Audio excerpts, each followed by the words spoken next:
I'm Any New Province, and this week we're playing Jeskai Control for Net Benefits, the series where we explore the benefits of net decking in Pauper. This week we're taking a short break from looking at decks that have performed well in high attendance tournaments to have a look at this awesome Jeskai Control list that Making Smart Plays has posted a 5-0 result with in the past 2 weeks with Magic the Gathering Online League results. Unlike modern Jeskai Control lists, which are looking to use a ton of counter Magic Supreme Verdicts and win the game by attacking with Celestial Colonnades and Snapcaster Mages, this deck is trying to use efficient red removal to deal with threats once they hit the battlefield and then win with evasive flyers. I'll go over all of that great removal magic first, starting with Lightning Bolt, which costs 1 red to deal 3 damage to any target at instant speed. Lightning Bolt is an incredibly versatile and efficient piece of removal magic. You can use it in the early game to get rid of your opponent's creatures, and then you can finish your opponent off with it if your evasive flyers can't get through for those last points of damage. There are some decks that have creatures that are too big to remove with a single Lightning Bolt. That's why Flame Slash is also included. It costs 1 red for a sorcery that deals 4 damage to target creature. Our last deal damage for a single red mana spell often costs 6 to get a little bit of extra effect. This is Firebolt. It deals 2 damage to any target and you can flash it back out of your graveyard for 5 mana. Firebolt is creeping its way up to the top slot in my favorite red spells. You can mow down a board with a couple of these, and you can also just deal your opponent 4 straight damage to their face in a pinch. Speaking of mowing down boards, this is our last piece of red interaction, and it's a good one. It's Swirling Sandstorm, which costs 3 in a red, and you have to have 7 cards in your graveyard for it to do anything at all, but we should be able to get there.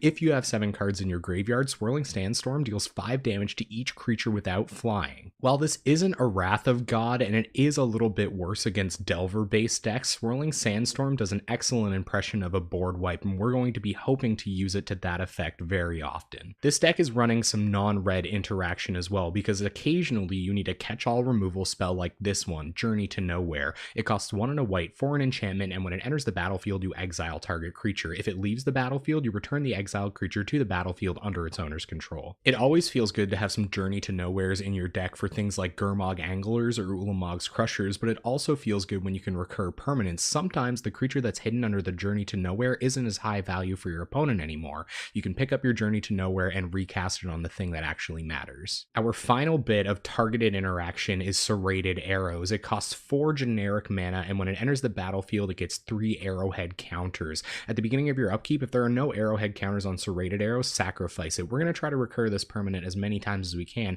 to always have arrow counters at the ready. Its ability is tap, remove an arrowhead counter from Serrated Arrows, put a -1/-1 counter on target creature. These arrows are fantastic for flavorfully shooting fairies out of the sky, but they're also really good against decks like Tireless Tribe or Affinity. If you shrink down a creature, the temporary buffs that they're giving to it will go away at end of turn, the counters will remain, and the creature will still die. Next, I'll mention some of our card filtering, which synergizes really well with our Firebolts and our Swirling Sandstorms. It's Faithless Looting. It costs 1 red for a sorcery that allows you to draw 2 cards, then discard 2 cards. You can also flash it back out of your graveyard for 2 and a red. While you want to be able to recur Faithless Looting out of your graveyard with its flashback ability to get true value, this next card is going to replace itself so long as it resolves and hits the battlefield. This is Seagate Oracle, which is the start of our creature-based value. It costs 2 and a blue for a 1/3, and when it enters the battlefield, you look at the top 2 cards of your library, put one of them into your hand, and the other on the bottom of your library. A control deck that's constantly looking for answers or finally find that evasive threat to start winning the game is so thankful to have a creature that digs them deep and puts a butt in the way for any of your opponent's aggressive ground creatures. Seagate Oracle fills that role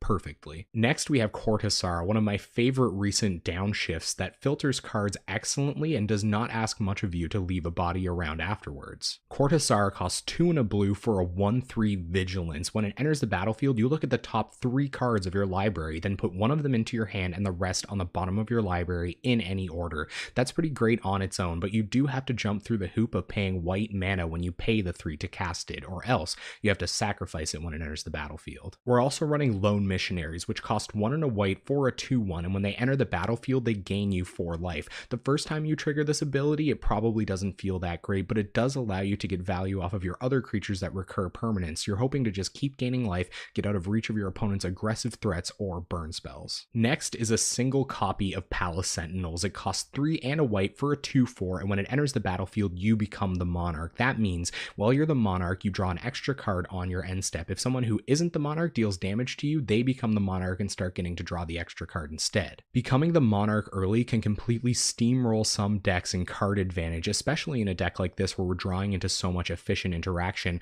I'm really happy to have a single Palace Sentinel so that sometimes when we really need it, we'll get lucky and become the Monarch first thing. Our last creature that begins generating value as soon as it hits the battlefield is Mulldrifter. It costs 4 and a blue for a 2/2 flyer, and when it enters the battlefield, you draw 2 cards. You can also evoke it for 2 and a blue, which means when it enters the battlefield, you have to sacrifice it. You do still draw the 2 cards, so at worst, this card is just a divination. Mulldrifter is definitely contending for my favorite ever Pauper card, and I'm super glad to see it here, especially highlighted as the card that we plan to finish the game with. Our last package is all about recursion. It's going to help us continue to trigger all of our useful enter the battlefield abilities, and this first part of that package also helps win the game by pecking in for evasive damage alongside Mulldrifter. It's Core Skyfisher. It costs 1 and a white for a 2/3 flyer, and when it enters the battlefield, you return a permanent you control to its owner's hand. Hopefully that permanent is something that we can re-trigger and get some extra value out of. Our last non-land card chosen over a 4th copy of Core Skyfisher is Momentary Blink. It costs 1 and a white to exile target creature you control, then return it to the battlefield under its owner's control.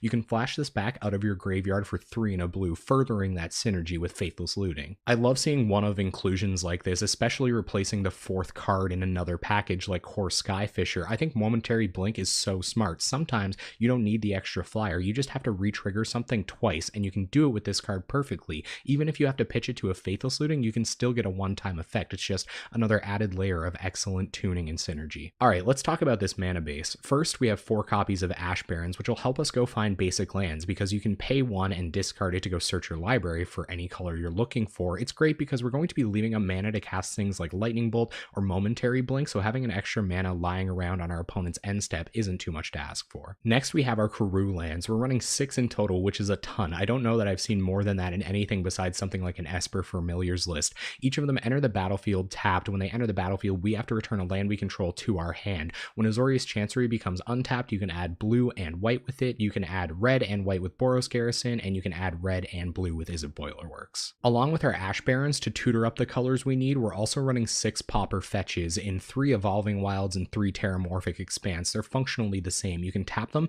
sacrifice them, search your library for a basic land card, put it onto the battlefield tapped, and then shuffle your library. Finally, we have our basics: 2 islands, 2 mountains, and 2 plains. I think having 2 of each basic is really smart because our fetch land should always have a target, but it'll also lead to some really interesting and difficult decisions when we're trying to search up a color to perform 2 spells in the same turn. And there you have it, Jeskai control by making smart plays. Hopefully I can make some smart plays when I take this deck live into a league at twitch.tv/AnyNewProvince. We're there every Monday night playing competitive Pauper decks. Before I go, I just want to remind you that you can like the video or subscribe to the channel down below. I'd seriously appreciate it. It's a great way to let me know you've enjoyed everything, and it really encourages me to keep making great Pauper content. Thank you so much for watching this deck tech. I hope you enjoyed it, and hopefully I'll see you on Monday night.